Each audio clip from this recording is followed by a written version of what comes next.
Hello and welcome to the Water Quality Training Series.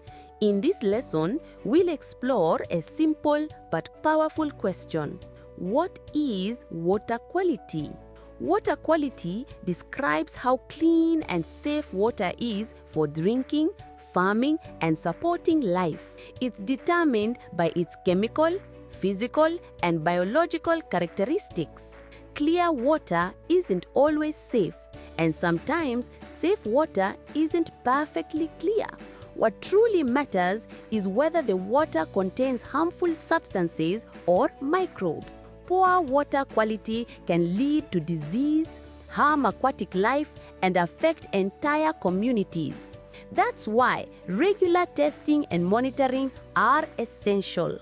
Remember, good water quality means healthy people, healthy ecosystems, and a healthy planet.